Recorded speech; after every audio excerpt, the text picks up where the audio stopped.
You're listening to the Made for Living Well podcast, episode number 254, and today kicks off the sex talk.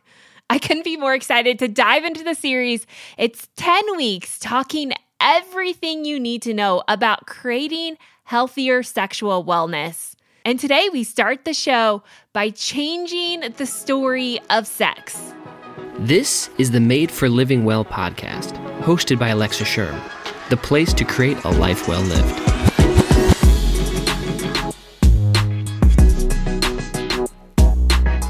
Welcome back to this podcast. As always, my name's Alexa, and this is a place where I believe you were made for living well. And today marks the beginning of a new conversation all about sexual wellness. I know it seems a little far-fetched from my normal nutrition talks, but honestly, when we look at the health of the whole of who we are, sexual wellness is an integral part of that. In fact, we're going to learn it combines the whole of who we are. And so today we're going to kick off this podcast series, which launches every single Wednesday, by changing the story and the paradigm of health so that we can start to create a new story in health. And this is going to be really important moving forward in this entire series. Now, this summer, we do have some amazing sponsors for the show, and Athletic Greens happens to be one of those sponsors that I'm honored to talk about on the show, mostly because they have truly changed my health. Now, I did a little experiment with AG1, and later on this podcast, I will share how they changed my health. Spoiler alert, I have gotten rid of 10 of my 12 supplements because of this product, saving me hundreds of dollars a month and thousands of dollars a year, and I don't want you to miss out. Plus, Athletic Greens is going to give you a free 1-year supply of immune-supporting vitamin D and 5 free travel packs with your first purchase. All you have to do is visit athleticgreens.com/made-for-living. Again, that is athleticgreens.com/made-for-living to take ownership over your health and pick up that ultimate daily nutritional insurance that has truly transformed my own health. Stay tuned as I share how. Plus, I love having Athletic Greens on as well as all of my sponsors because they truly do support sexual wellness, which is the conversation we're having all summer long. And speaking of sexual wellness, let's get right to today's guest, who is Carlie Palmer-Webb. She's a sexuality research and educator, graduating with a master's degree in marriage, family, and human development, with an emphasis in gender and sexuality. She has spent the last 5 years researching sex and providing a new message, especially in the Christian space, to see sex as good, to love your body, embrace your sexual nature as a gift from God, and to enjoy healthy sexual relationships. Carlie works online through her website, The Christian Sex Educator, and you can find her at thechristiansexeducator.com or on social media at The Christian Sex Educator. She has some amazing classes and even a free course you should snag. It's 3 days to better sex mini course for couples. I'd also suggest you check out her newlywed course, which is not just for newlyweds. Carlie is an amazing wealth of knowledge, and she is really working to change the narrative around sex, and I cannot wait for you to hear today's show. So let's welcome Carlie to the show. Welcome to the show, Carlie. I'm so glad to have you on and kick off this new series that we're doing. Thanks so much for having me. I'm excited to be here.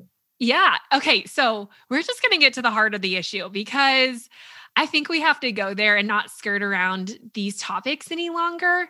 But there's a lot of fear and guilt and shame associated with the sexual wellness, even talking about it, and I think we need to open up to have these conversations and see even where God fits into this picture. So can you talk more about why this is important to you and how do we start adding God into the picture in a healthy way into what sexual wellness is and what that means? Mm-hmm. Such a good question. It's important to me because our sexuality is such a huge part of our growth and our life. And however we decide to express that or engage in sexual behaviors, it's a pretty significant part of who we are and our relationships.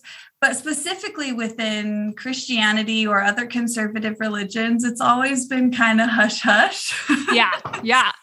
And so there are just all of these couples, all of these individuals who are struggling so much with sexual health and developing healthy sexual relationships just because they don't know how to do it and they don't know where to find good information. So I'm just really trying to help people find information and learn how to have the kind of sexual relationships that they want.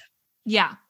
I think it's so important. And I talk to my friends a lot about this is like, before marriage in the Christian communities and a lot of other communities, it's so bad, and then on your wedding night, it turns good. And it's such a confusing thing inside your brain that something for years you've been telling yourself is not okay and don't have those desires. And then all of a sudden you're just supposed to turn it on. Like it feels impossible. And I think so many women especially already are told that they don't have a libido or the libido's lower than men and that we should just give to men. But like, it's so messed up when we start to think about it. Like, how do we start to talk about having a healthy sexual desire and what that means for men and for women? Mm-hmm. Well, I think you're right that flipping that switch just on the wedding night is impossible for most people. Mm-hmm. So I think the first step is working when we're younger, even if we're choosing to wait until marriage, or if you're choosing to wait until marriage, you can learn when you're younger about healthy sexual development and acknowledge that all of us actually do have sexual desire. We experience sexual arousal long before we're sexually active. Mm-hmm. And that education has to start young. Part of the reason that I think women especially struggle with low desire is because they're taught from a young age, like you mentioned, that all women have low desire, which isn't true. But also, especially within these more conservative communities, they're taught to really suppress it. More so than the men, we hear things about, oh, boys will be boys, we acknowledge that they're going to be attracted to people and that they're going to experience sexual desire, but we don't spend time talking to young women and girls about sexual desire. So these conversations really have to start when we're younger. Mm-hmm. But then for those of us that are already in adulthood and we're already in long-term relationships, there really does need to be a re-education. Mm-hmm. Maybe you didn't get much education, so it wouldn't even classify as a re-education. Yeah, right. But just education. Right. We have to pursue an education for ourselves to kind of replace whatever negative messages we learned growing up. One of which is that women have no desire, or at least very little desire. Mm-hmm. Yeah. Which, let's just go there, because in working in the health space, and when you really dive into it, it's not that women don't have a libido or a desire. It's just different than men's.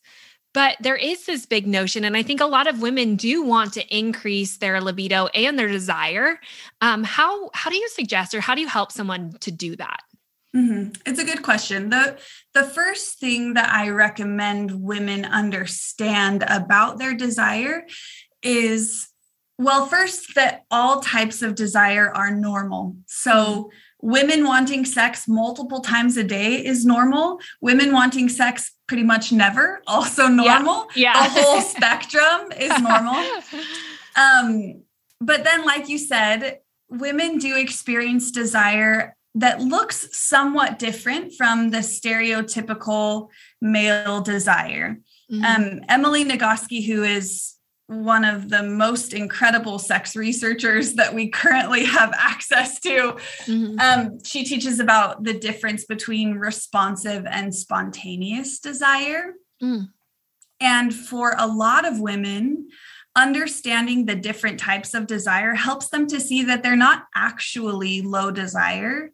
Mm-hmm. Their desire just looks different than they expected it to. So just to give a quick overview of what these are, spontaneous desire, as you can assume from the name, is when the desire for sex just kind of pops into your mind, or you see your spouse, or there's this other sexual cue and you're just like, ooh, sex. And sometimes there's not even a sexual cue, but you just randomly want sex throughout the day. And that's the type of desire that we kind of all want, maybe, or that we've seen portrayed in the media. Right.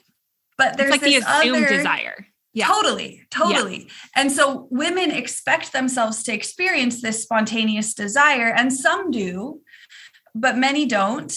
Mm-hmm. And when they don't experience that type, they think that they don't experience desire at all. Mm-hmm. But there's this other type, responsive desire, which just means that sexual arousal, physical arousal happens before the desire for sex happens. Mm-hmm. So responsive desire is when you're watching a romantic movie and your body starts to get aroused in a kissing scene or a love scene, and then you want sex because your body is aroused, or you start kissing your partner and you start to get a little excited and then you want sex, but only in those settings, right? Mm-hmm. Only when you're experiencing sexual arousal first.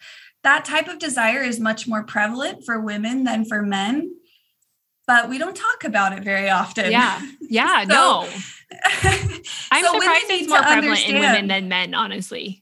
Mm-hmm. Yeah. Yeah. Women need to understand that responsive desire is still desire. If you don't think about sex randomly throughout the day, but then when you start making out with your person and you want sex after you experience arousal, you're great. That's golden. We can work with that. Right? Yeah.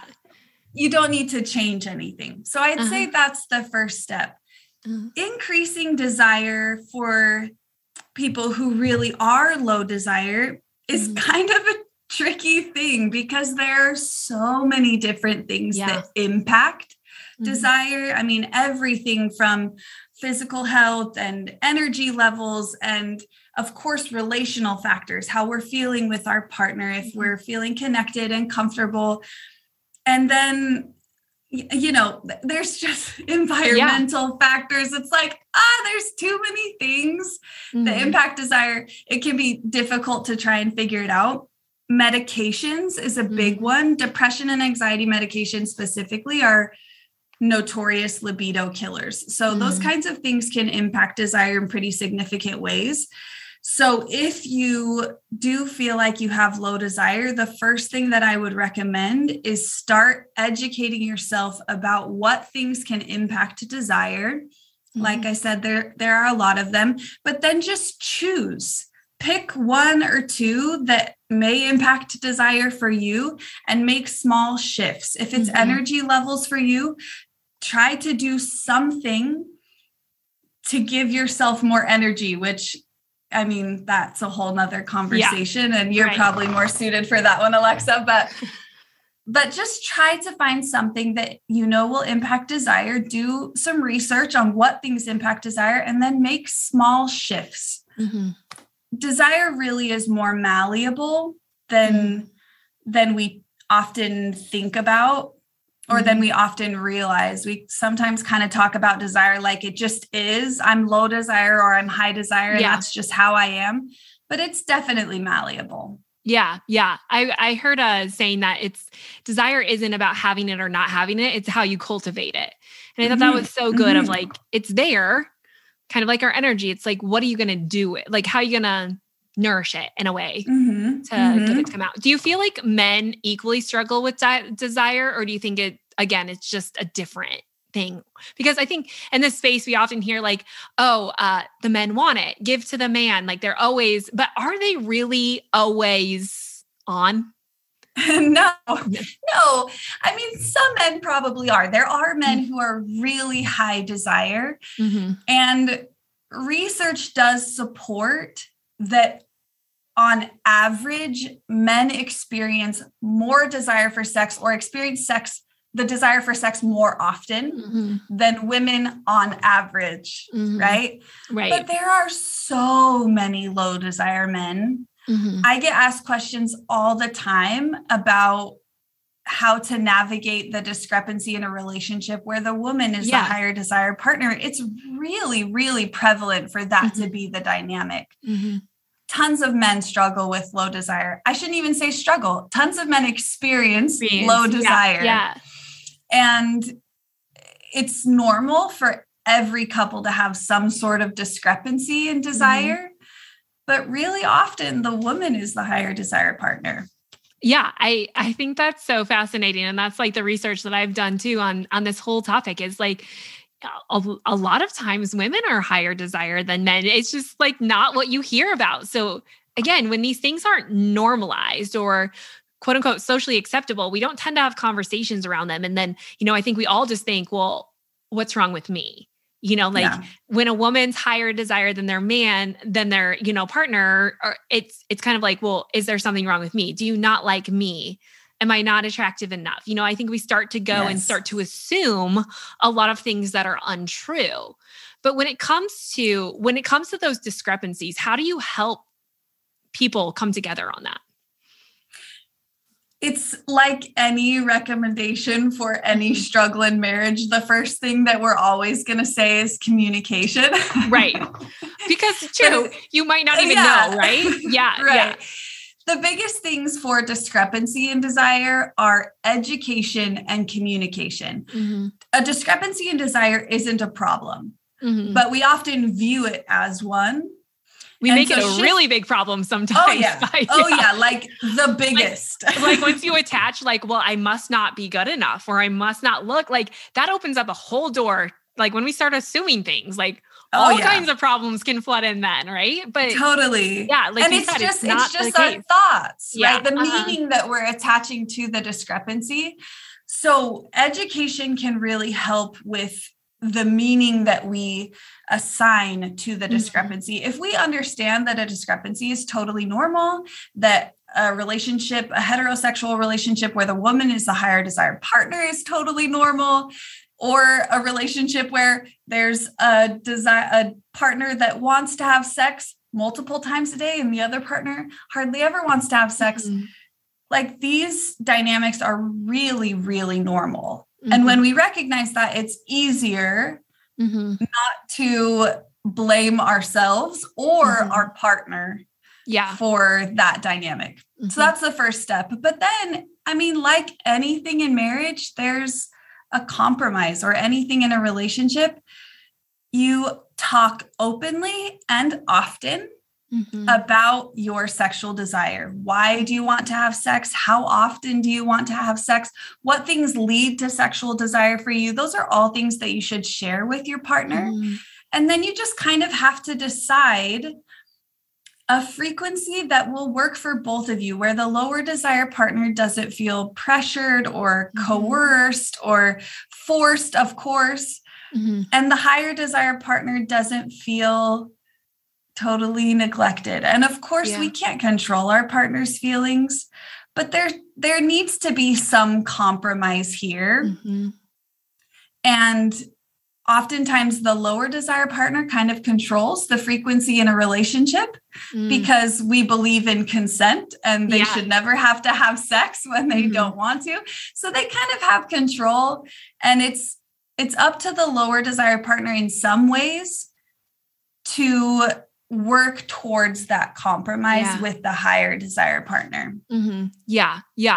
I mean, you're just opening the door to have conversations, because that's really what it boils down to, is often the things that we're wondering inside our head, maybe we're not asking because we're scared.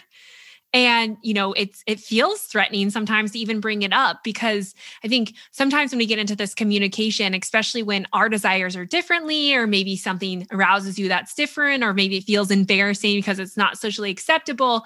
How do you help someone open the door to a conversation with their spouse about this information? Because that alone feels threatening. And sometimes I think when the door is open and you do it and you start to do it, it makes it easier. But how do you take those initial steps? You're right. It does get easier. I often recommend that you lead out with, I really want our sex life to be better. Yeah, it's just really hard. Yeah. Like it's hard to respond to that negatively. Like, right. No, I don't. Yeah. So just say, listen, I want to talk to you about something because I want our sex life to be better. And I think talking about it will help. Just saying that straight out You lead with something positive. You lead with the goal in mind, not maybe what you're struggling with or what you're afraid about. And that can help set the tone for a good conversation. The other thing is, often if it feels so uncomfortable for you to bring this up, which is understandable, especially for those of us who grew up with very little sex education and didn't learn how to communicate about these things. If that's really scary for you, I would just blame it on someone else. That sounds bad, but be like, I saw this thing on Instagram today and I want to talk to you about it. You know, say, or I read this article and I want to talk to you about it. That can help a lot of couples, especially when they start, just to kind of get over the hump of bringing it up. Yeah, that totally makes sense. Kind of shifting the pressure off of you onto someone else. So you can totally use both of us to bring up these conversations. Same Carlie or Alexa that said you have to start talking about this. I listened to this podcast today. Yeah, right? Yeah. I think too, though, and this series, I'm really encouraging both sexes to listen to it because I think it's important that we know each other and understand that we're different and we should have different desires, and the way our body's going to respond is differently. And it's not one is better than the other. It's just understanding the differences and learning how to come together. Like, what do you feel like are some of those common narratives that we have in the space that, like, maybe some of those myths that you would want to break that just open the door to help us see that, it's okay to come together. Like, we can be different and still make this work. Do you have a couple of like myths in mind or like big ideas? Like, one of the ones I'm thinking of is like pleasure, and, men, sex is for pleasure for men, but women don't tend to experience the same pleasure. And I mean, there's alarming research out there that, women aren't experiencing pleasure from sex, and it should be equally pleasurable, correct? Oh, absolutely. And if anything, not that we need to compare, but if anything, women have more capacity for sexual pleasure than men because they're able to orgasm over and over and over and over with no refractory period, with no break, like is required for men.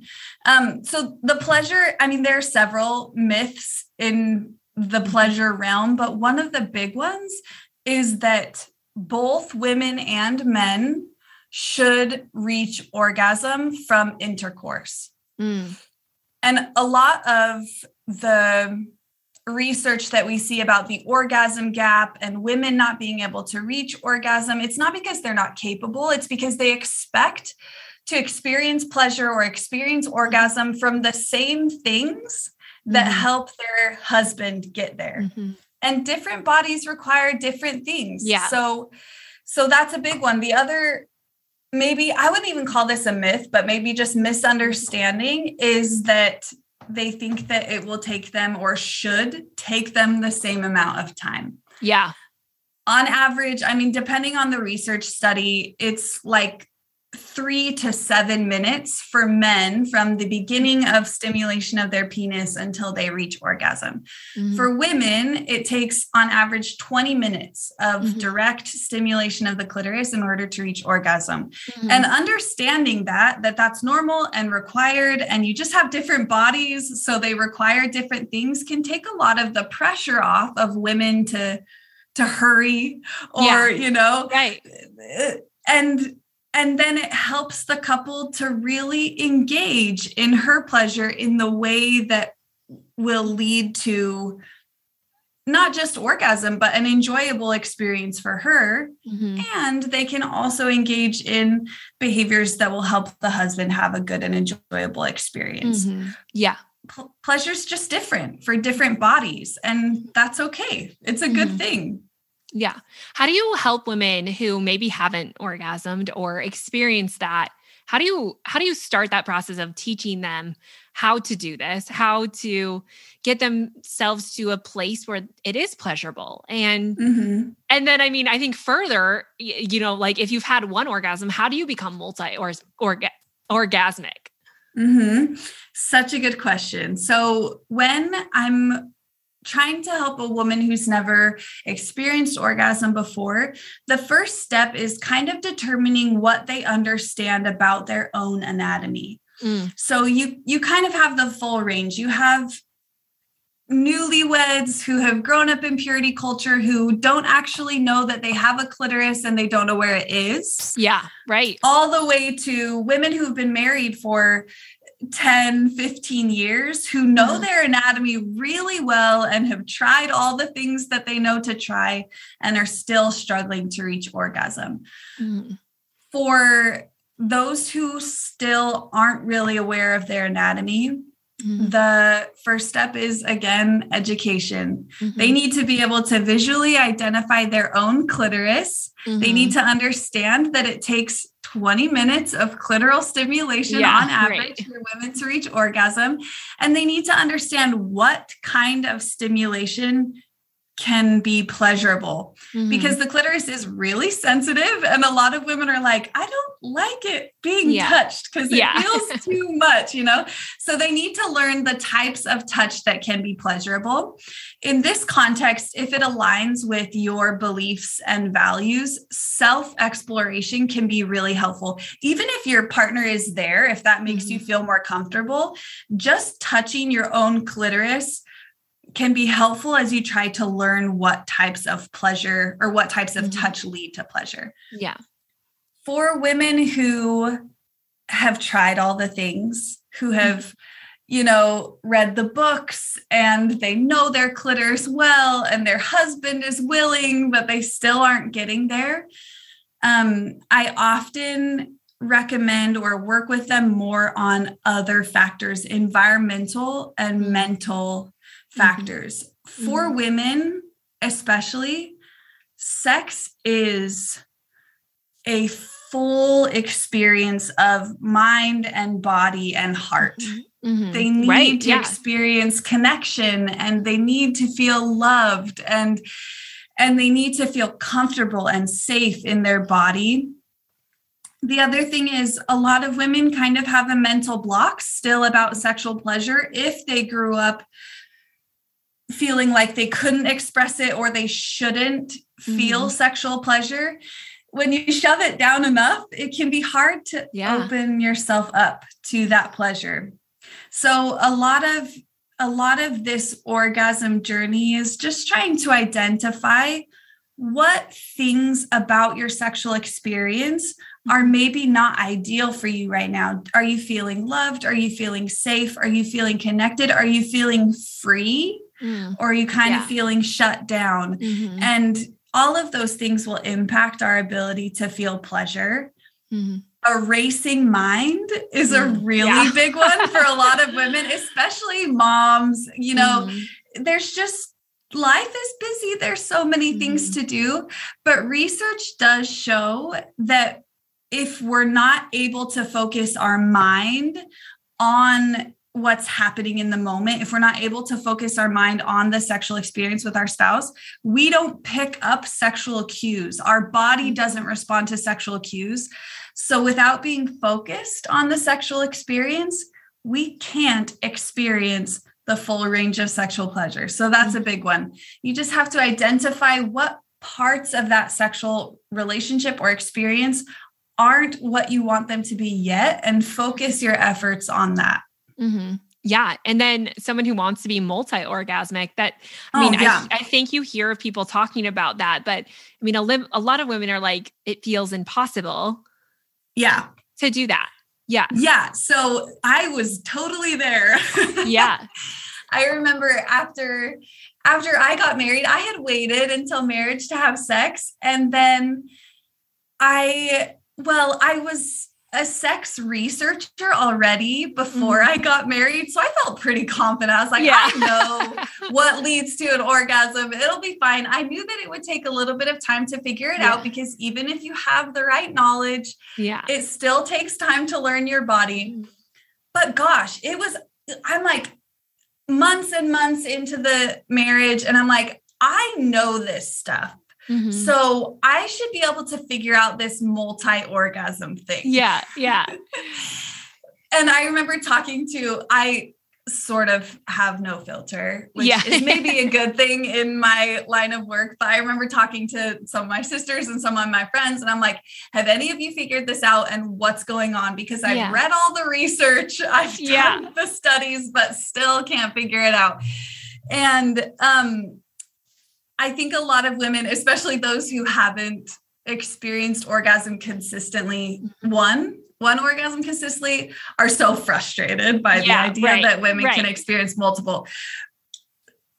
As far as I can tell, for the women who've been able to achieve it, and based on the research, it seems like there's a lot of difference in how women experience more than one orgasm. For some women, it's just the same type of stimulation again. The same type of stimulation that got you to your first orgasm, that will get you to your second one. For some women, it's different, because once you experience an orgasm, there's a lot more blood in your vulva. Your clitoris is a lot more sensitive. So some women are like, do not touch me again.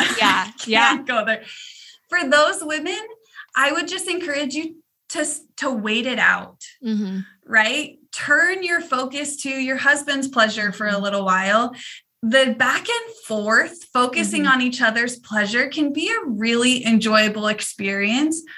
So switch, focus on your husband's pleasure for a little bit. And after a few minutes, then try to return the focus to your pleasure and see if it's a little less sensitive.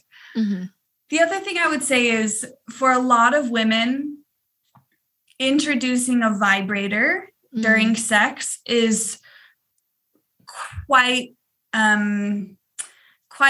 I don't know how to say this as intensely as I need to. It's a game changer for a lot of women. And even if you don't want a vibrator to be a part of your sex life every time or for forever, using a vibrator can help you to understand what type of stimulation will lead to orgasms. A lot of women who use vibrators are able to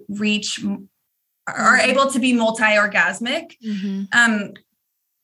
Whereas women who are in a sexual relationship where a vibrator isn't present, which is of course totally fine too, it's just personal preference. They seem to have a harder time, or at least it takes longer to learn how to orgasm multiple times in a row. So if you're open to a vibrator, that might be a way that you can learn to reach orgasm for the first time, or learn to have several orgasms in one sexual encounter. Yeah.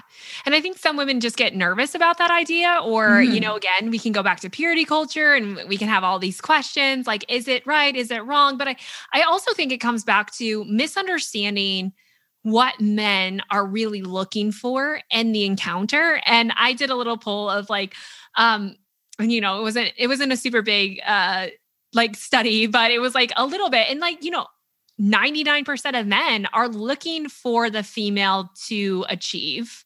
They're looking to give, right?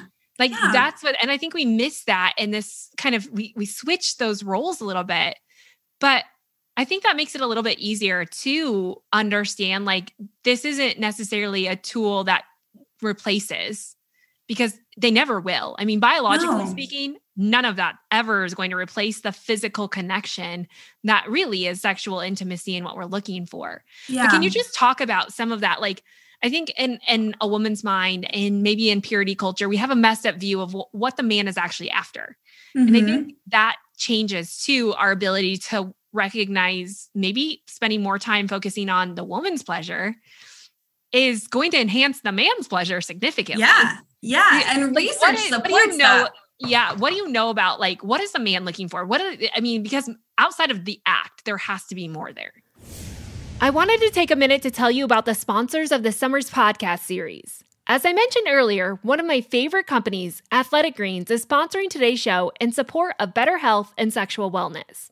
I did a little experiment with Athletic Greens because this isn't my first rodeo with greens powder. I wanted to know, how was it actually influencing my health on a cellular level, and I have to say, the results were shocking. My little experiment included a pre and post analysis of micronutrient values after taking AG1 daily or almost daily for those 4 months, and the results showed it worked in powerful ways. I was able to come off nearly all of my other supplements by consuming 1 scoop of AG1 daily. Plus, I actually enjoy the taste. Dare I say even crave it? If you're wondering how it tastes, let me tell you, it's the best tasting greens I've ever experienced. I was fully prepared for the post-green shiver. You know, the one where you kind of have to force it down? But this is surprisingly delicious and refreshing. It has a slight tropical taste that is very mild. I actually look forward to it every single morning. The power is really in their quality. AG1 has 75 high-quality vitamins, minerals, whole food sourced ingredients, probiotics, and adaptogens to help start your day right. The special blend of ingredients supports your gut health, nervous system, immune system, energies recovery, focus, and aging, and even sexual wellness. It's really a full body support, which is what I love the most about them, and while I'll stand on the rooftops to tell you about it. I encourage you, try it out for a month and see what you think. As I mentioned, to make it easy, Athletic Greens is going to give you a free 1-year supply of immune-supporting vitamin D and 5 free travel packs with your first purchase. All you have to do is visit athleticgreens.com/made-for-living to get started boosting your health with 1 scoop a day. That's athleticgreens.com/made-for-living. I also wanted to mention one more thing before we get back to the show. I just launched and created, especially for the Sexual Wellness series, a program called the 5-Day Hormone Reset. It's really more than just 5 days, but it encompasses all the information you need to know about what your hormones actually are and how you can healthify them for men and for women. Inside this 5-day hormone reset, I laid out a clear and concise plan to help you create space for your body to heal and your hormones to thrive. Because here's what I know. Hormone health is directly tied to overall health of our body. If your body isn't healthy or safe, your reproductive system powers down, creating dysfunction in your sexual hormone release and causing all kinds of symptoms. But it's not that difficult to get back. If you give your body the space and nutrients it needs, it will do what it needs to do. It knows how to heal. We just need to give it the right environment to do so. And inside this 5-day reset, I give you the exact plan you need to healthify your body, to provide the space that it needs to heal and supply natural energy, opening up detox pathways without deprivation or starvation, or really any external medications or supplements. A program done with only real, wholesome, and delicious food designed to leave you well-fed. Plus, it comes with 3 30-minute educational videos to help you understand what your hormones are, which is different than what you've been taught. And also what you need to know about your hormones depending on if you're menstruating or menopausal or even a man. Yes, this one's for men as well. Find out more and grab the mini course at thelivingwell.com/hormone reset and use the code ASEXTALK for $25 off throughout this series. Okay, let's get back to the show. What do you know about, like, what is a man looking for? Because outside of the act, there has to be more there. Of course. And of course, every person is different. But I think that we as a society have really done a disservice to men by perpetuating this message that all they want is sex. Mm-hmm. And we assume in that message that all they want is their own pleasure. Mm-hmm. But the truth is, of course, there are some religious beliefs around this kind of thing for a lot of us, but we can all achieve sexual pleasure by ourselves. Mm-hmm. Right. Yeah. A sexual relationship is so much more than sexual pleasure. And that's the case for all people, regardless of gender, especially in a long-term relationship. Mm-hmm. We're being unfair to men, especially, to say, all my husband wants is sex, and assume in that sentence, all my husband wants is for me to make him feel good. Mm-hmm. That's rarely the case. Mm-hmm. Is it true for some men? Probably. It's probably true for some women too. Mm-hmm. But we all want desperately to be loved and to be seen and to be accepted. And sex is a really beautiful way that we can experience full vulnerability, being naked, literally, and also kind of emotionally. We're just totally bare to this other person, and we give them the chance to accept us and love us. And all people need to feel that acceptance. They want to feel seen. They want to feel loved, and they want to give that type of feeling. Men want their partners, their wives, to love sex. They don't just want to do this thing so that they can have an orgasm and move on with their lives. They want their spouses to really enjoy the experience too, and to feel attractive and seen and loved. That's a huge part of a sexual relationship. Sexual pleasure is just one little piece. Yeah. I love that you said that, because I think at the end of the day, we're very different in our libido and the way that we work, but I think the goal is almost the same, right? It's, like the overall goal, it's just the way to get there is maybe a little different. And I think that if we really look at it and with a broader view, there's a lot of benefit to being different. Like if we all achieved orgasm as fast as a man, would it be as intimate and, an experience as it is? Like that's what makes it unique and fresh, I think, is being willing to see the difference and appreciate that. Yes, but, I totally agree. Yeah. I agree. Sometimes I feel terrible for men because they have been really thrown under the bus, and rightfully so. There are some issues that have happened in our society that have made that a problem. But I think when we talk about this and, the porn industry, and not to dive deep into that, I think sometimes we've heard that men are very visual in nature, right? Do you think that's true? Like their visual nature is strong?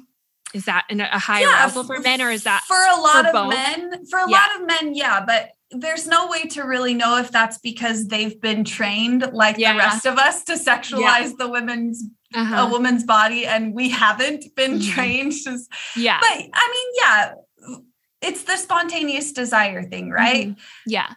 Anything can be a sexual cue, and that's more prevalent for men. Right. But I think at the core of them too, they're looking for confidence, right? Like they're looking for that. And sometimes when I get into this, and one of the reasons I wanted to do this is I always feel like people are like getting into health so that eventually they can look a different way and then start to live their life. And, if I can lose the weight, then I'll be more attractive. If I can do this, then I'll have more desire. But I kind of want to flip the narrative and say, I kind of think that being more confident in bed, understanding that I'm going to show up and I'm going to, equally create desire. Like your husband is attracted to that, not necessarily a super skinny woman that doesn't have a desire. Right. And in the process of that, how do you see that a healthy sexual relationship? You're in the space. I'm not really in this as much, but how do you see that changing how a woman presents themselves, how a man and a woman presents themselves in the world? Yeah. Does that question make sense? No, totally. Totally. I wish that more individuals allowed their sexual relationship to change the way that they show up in the world. So you don't think it's happening? I do think it's happening for a lot of people. But not enough. Yeah. Yeah. But when we still are holding on to these narratives that all our partner wants is like skinny waist and huge boobs and huge butt, if we're holding on to the narrative that we are not the ideal that our partner wants, we won't be able to allow ourselves to be completely seen, to accept ourselves in that space. But when we can realize, actually, my husband chose me, including my body. That's not the most important part about me, but he chose that too. And I am what he wants. If I wasn't, he wouldn't have married me. Yeah. And realizing that no matter what I look like or how big my backside is, which is not big, for those of you who don't know me, I'm sure you wanted to know that. But it doesn't matter. What matters is that I'm showing up with this this person that I love so much, and recognizing that he accepts me just the way that I am is really empowering. It can be if we allow it to be. But most often, I think we are the ones as women who are holding this ideal over our own heads.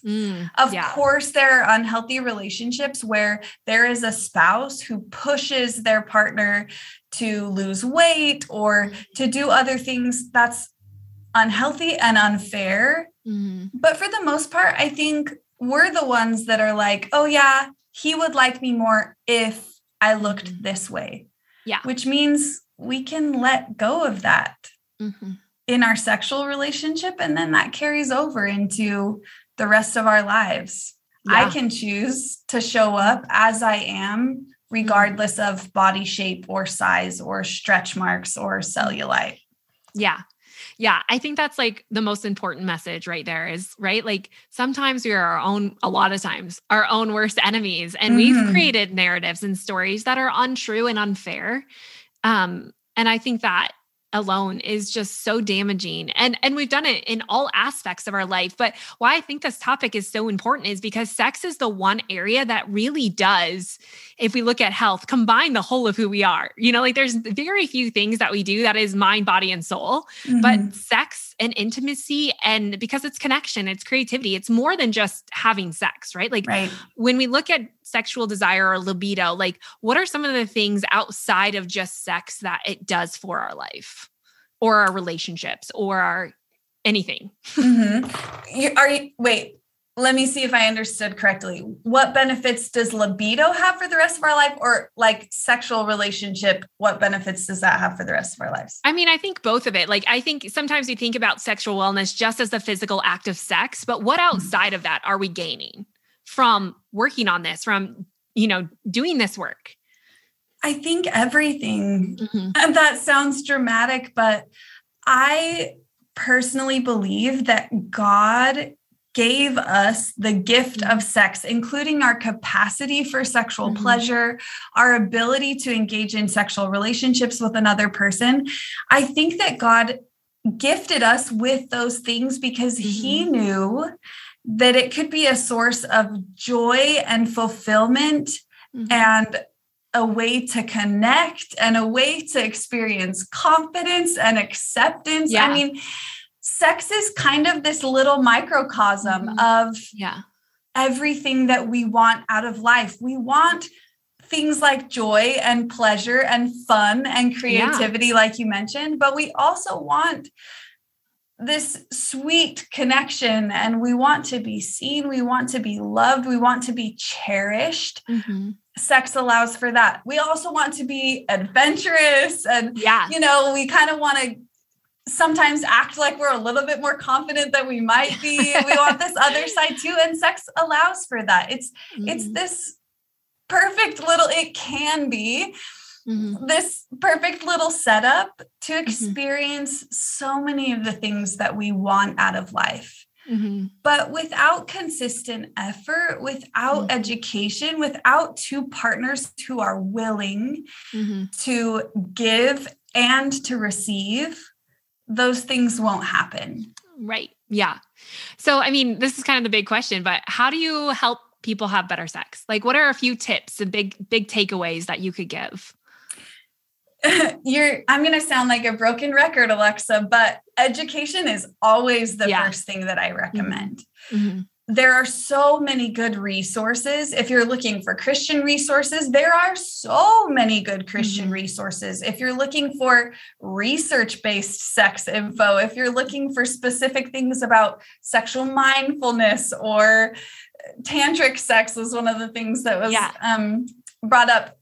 There are so many good resources that are research-based, and they're not really kinky or wild. You know, there is that if you want it, but I think a lot of couples are just so scared because they're like, what am I going to get if I seek out this education? So that's the first step. Communication, of course, is a huge one. But for a lot of couples, better sex comes with an acceptance of their role as a giver and a receiver. Mm-hmm. That's kind of a pain point for a lot of couples. And part of that is we are socialized as women to be desirable, but not to be the desirer. Yeah. Is desirer a word? Yeah. And on the flip side, men are socialized to be the one who wants, and women are socialized to be wanted. Mm-hmm. And so a lot of couples have this dynamic where the woman just feels like she needs to be the one who is wanted. She isn't going to be the one who's initiating or the one who's seeking pleasure or anything like that. And just switching that one thing can be so helpful. Yeah. Just getting to a place where both of you recognize that you are worthy of pleasure, that you're worth the time and energy it will take for you to experience pleasure. And both of you can recognize that your body can create incredible pleasure for your partner. This give and receive dynamic, when couples can figure that out, sex changes so much. It's not a performance. It's not something that you just do really quickly so that you can go to bed. It's an opportunity to love your spouse through sex and to allow them to love you back. Yeah. It's like new conditioning, right? It's like a new story, a new narrative, really. It's just changing the paradigm, because so much, I think, of what people struggle with is just the story they believed or been told that's so toxic. And really, it's just unlearning that to learn the truth. And again, I think we're all more the same than we are different at the end of the day. And it's just learning that. Like, I think all of this information is so amazing and so on point. And I think it's just freedom, like I think so many people are just held in this place where sex feels scary and overwhelming, and we don't feel like we're enough. And, we don't know if we're doing it right or wrong, or how many times you should be having sex. And that's the question I got, is like, how many times should people be having sex? But that's so subjective, right? Like, there can't be an answer to that. Well, not one that people want. No. Yeah. The answer to how much sex should you be having is the amount of sex that feeds your relationship, that doesn't put pressure on the low desire partner and doesn't leave the high desire partner feeling totally neglected. It's different for every couple. Right. But it's not like a number we can check off. Like, it's like what people want in the diet space. Like, tell me how many calories I can eat. But it's so subjective. Like, it's going to change over time. Yeah. Totally. And in different life stages. Yeah. And it's different for every couple, and then different in every scenario, in every life stage. Yeah. So, but that's kind of a good thing, because sex is something that it's really easy to just get into the humdrum of life. And, we have sex once a week and we just do it. We know it's going to happen. We do our thing. It can be really easy to get caught up in the routine, like everything in life. I think it's kind of a blessing that our bodies and our desires and our life circumstances change often enough to encourage us to return to that communication and say, actually, once a week is not working for me right now. What can I do differently? Or actually, that thing that used to be really pleasurable for me, it's not doing it for me anymore. What can we change? That communication needs to keep happening in order for us to have the kind of sexual relationship that we want to have, that's vibrant and pleasurable and full of love. So those changes are actually a good thing. I know that that's not something that people want to hear, but yeah, but I feel like there's also an excitement to that too, to be like, like we shouldn't be doing the same thing all the time. And there's an excitement level of like, it should change, and that should be exciting and keep us in kind of like more of that spontaneous, like adventurous spirit, because I think deep down, we all desire that in some level. Yeah, totally. It's a built-in spark. Yeah, for sure. Yeah. But it takes constant communication, like you said, and just being better about that. So before we go, I have a few questions that people have gotten that are a lot more specific, more due to body anatomy. And so I just want to ask those if you're okay with that. Yeah, of course. Perfect. Okay. So I got a question of, do women ejaculate? And what is this information about squirting? Like, should women be quote unquote squirting? Whatever that is. Should they? No. I mean, Yeah. there's really no should in sex with anything. Can women squirt? Yes. It doesn't happen for every woman. Some women think that they're just peeing. And in some cases, if you maybe need some pelvic floor physical therapy, that may be the case. But squirting is essentially, there's glands called the Skene's glands. And when you experience orgasm, they can release fluid. It doesn't increase pleasure. It's not a bad thing. It's not a good thing. It's just a thing. If you want to try to get to the point where you can squirt, great. But I don't see any need to do that because it doesn't change your experience, except then you're a little bit more wet. And if you don't have a towel, your bed sheets are also wet. So it's not like something that's going to enhance pleasure. It's relatively it's just a bodily function, essentially. Right. It's just, as far as we know right now, I'm sure that now that this has kind of picked up traction, at least online, that there might be some more research on squirting. But as far as we know right now, it's not more pleasure, though it does occur more often for women if they've had multiple orgasms, right? Like it happens later on in a sexual encounter, but it's not, squirting in and of itself doesn't increase pleasure. Do you think the attractiveness of that just came from like the porn industry? Yes, 100%. Yeah. Yep. I mean, it's kind of like when we talk about hair or no hair, like, again, we put standards on a woman's body and sometimes men have to feel equally concerned about their own bodies based off of that are, right. I mean, porn has really permeated our sexual culture, even for those of us who haven't been exposed to a lot of that content. The messaging is still prevalent. So squirting has become this new goal for women or for partners of women to try and get their woman to squirt because they think that it's this ultimate sign of pleasure. It's not. It's just another part of an orgasm for some women. I feel like we need to get to the point where we recognize that the porn industry is also incredibly fake and the bar should not be set there. Let's just remove the bar altogether because what we're seeing is not always reality or real life, right? It's still a produced image. Absolutely. Absolutely. And disconnecting that.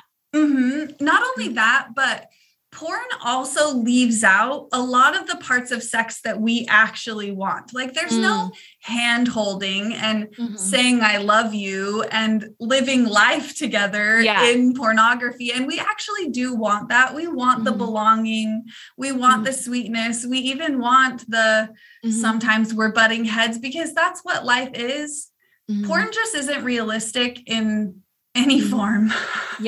And that's truly where the addiction comes in. Like when you see like the brain studies of the addictiveness of porn is because it skyrockets, right? Like adrenaline and like our reward systems, but there's no satisfaction. So you plummet where like when you actually have sexual intimacy, it rises and it stays there. And you know, like it steadily, like it feels that connection. But doing that, you know, trying to create pleasure without connection, there's a big disconnect. There is. And it's like we know it's not real, but then we become addicted to it because that's what we think it's going to take. But then we lose our ability to function normally in some regard. Novelty is something that we're drawn to. It's totally normal to be really aroused when we see something pornographic, or it's really normal to be drawn to this novelty in sex, but it's not what we really want in a sexual relationship. Some novelty, awesome, totally all for it. But we need more than novelty to create a healthy and lasting sexual relationship. Yeah, so good.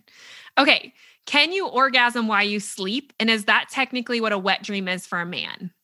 Yeah, so all people, regardless of gender, can orgasm during their sleep. And wet dreams are, like you mentioned in the question, when a man ejaculates as a part of an orgasm during sleep. A lot of people, especially in purity culture, are really concerned about it. They feel like they've done something wrong if they have a sexy dream and then orgasm, or sometimes there's not even a sexy dream, at least not that you remember, but you just orgasm in your sleep. It's totally normal. It means that your body's functioning the way that it should. It's nothing to be worried about. Yeah. Yeah. Okay. Good to know. And then the last question we have is, how do you feel about tantric sex? And maybe explain what it is, because I feel like some people maybe don't know what it is. But I think what she was alluding to is this something that's healthy or unhealthy? And maybe even coming from the Christian space, like, is this something that is okay to pursue? Oh, yeah. So I'm definitely not an expert on tantric sex. So if you're interested in learning about it, I'm not the person to go to. But basically, in very simple terms, tantric sex is kind of this slow, meditative sex that's focused on mindfulness, focused on the experience that you're having with your spouse, what you're feeling. And it's not motivated by trying to get to orgasm or trying to get to the end. It's just about living in the current moment. Mindful sex is a more popular thing that's studied right now. Tantric sex and sexual mindfulness have a lot of overlap. Yeah. They're a lot the same.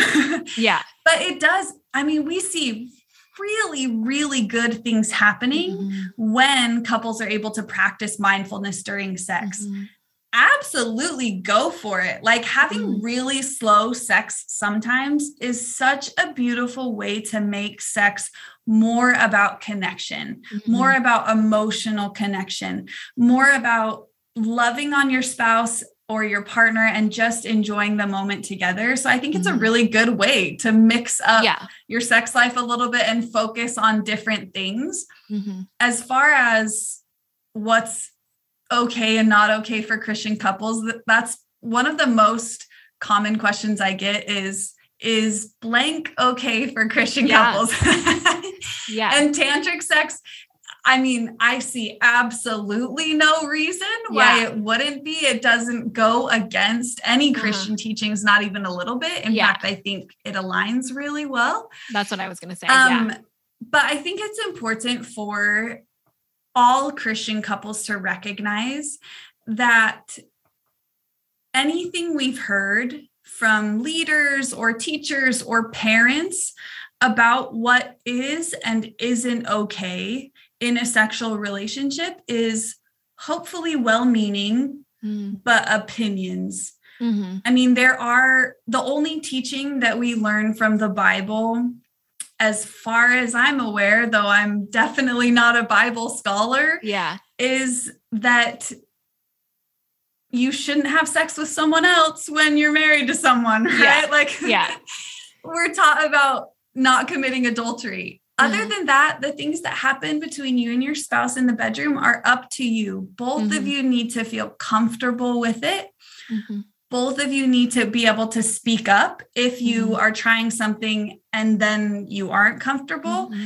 But aside from that, vibrators, positions, other toys, where you have sex, when you have sex, how often you have sex, what sex looks like, all of those things are completely up to you and your spouse. Yeah. That was so beautifully said. And I think when it comes to tantric sex, I know where she's coming from when she asked that, because I think technically it was birthed out of a specific religion. But I also think that, and I see this a lot with body things that are really great for our body, that a lot of these practices are quote unquote birthed out of other religions. But I think the idea also stemmed originally from the Bible, right? Of a lot of these are God-given things, and I can't imagine anything less than God's design was to fully enjoy and be mindful in the act of sex and take your time and not just look for that achievement of the climax, but to connect. And I think that is so important in this space that we're talking about, is that it's not just get in and get it done. It's the true connection of it. And that really changes the body. And I love that you mentioned, like when you're consenting with your partner and you're in that relationship, that is good, right? But I think the last point I want you to make, because I have followed you and I love that you say this, that consent is very needed inside of a marriage too. Mm-hmm. And I think that could be missed because we have this whole Me Too movement, right? And we know consent outside of a marriage, but I think there's a fine line there that says, no, I also get a say. And Absolutely. That's important. Respecting in both ways. Absolutely. And that's a big problem specifically in Christian couples, because there's one verse in the Bible that we take out of context and use it to pressure people into never saying no to their spouse. I cannot imagine that a God who gifted us the opportunity to make choices from the beginning of humankind would ever want us to be in a relationship where we don't get to make choices anymore. Yeah.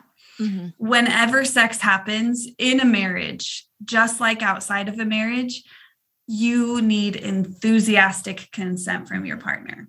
Yeah. And they can say no. No is always an option. Yeah. But no does not mean rejecting your partner, right? No. Like it's seasonal, it's cyclical. There's other things that may be going on in life. And I think, we can't take that as an act on either case of like, oh, they just don't like me, or, like start to make assumptions. But I think that is so important because I think that's the one issue in that purity culture. I mean, there's a lot of issues, but that big issue is like you give to the man and you do it when they need it. But I can't help but think that can't be pleasurable for the man either. Like, no, nobody wants that. Yeah, nobody wants that kind of relationship. Yeah. So good. Okay, I could talk to you forever. I know, same. We're way over time. But thank you so much for being on and being vulnerable. And I just love the voice and just you creating a safe place for people to learn and to know their bodies and to know this is good and okay and God-given. Yeah. And so where can people follow you? And you have some amazing courses, like maybe give us an idea of like what you think might be the best place to start with some of the stuff that you do. Okay. So start on my Instagram because it's free 99 and you can kind of get a feel for how I teach. So you can find me on Instagram, just search the Christian Sex Educator and find me there. And then you can kind of see my teaching style and the type of content that I provide. If you're interested in more in-depth content, you can go to my website, which is thechristiansexeducator.com. And I have several free resources there as well for individuals and couples, some discussion guides if you're working on the communication piece with your partner, and then a couple of more in-depth courses. Right now available is the honeymoon course, which is a course for couples who are preparing to get married and who are transitioning into sexual activity with marriage. And then the newlywed course, which is for married couples.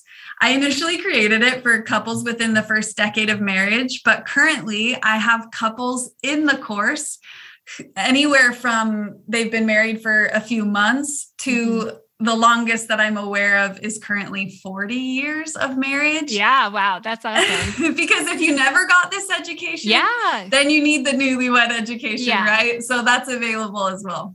Yeah. Awesome. I will make sure and link all of that up in the show notes. I've been following, you're going to love it. This is why I had Carlie in the show, because she's one of my favorite people talking in this space in a way that is so real and relatable and safe. And I think opens the door to a lot of questions that people have. And so thank you so much for being here and sharing your knowledge. I'll make sure and link all of that up in the show notes, as well as some of those courses. And follow along. So thank you so much, Carlie, for being here. Thanks so much for having me. This has been so fun. I love talking with Carlie, and I feel like this was the perfect way to kick off this series. That's right. There are 9 more episodes inside the Sex Talk that get released every Wednesday morning. Make sure you hit subscribe wherever you listen to podcasts to stay informed and up to date, as well as follow along at thelivingwell.com. If you're looking for a way to boost your libido this summer, you can head to thelivingwell.com/thesextalk to get that free guide to boost your libido and healthify your sexual wellness.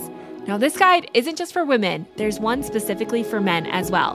So download it and get both of them for free at thelivingwell.com/thesextalk. And while you're there, don't forget to check out all the additional resources and blog posts you need to revamp or ignite your own sexual wellness.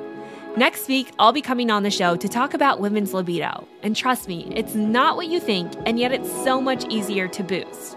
Let me tell you how next week, right here on Wednesday morning. And as always, if you love the show, make sure you rate and review it. To do that, head to thelivingwell.com/review. You send me a screenshot of that rating and review, I'll send you back a free gift as a thank you for helping me out in that way. And of course, make sure you share it with your friends and family. It truly does mean the world to me. Okay, I'll see you back here next week. And in the meantime, don't forget to head to thelivingwell.com to grab that free download and check out all the other helpful blogs and information that will help boost your sexual wellness this summer.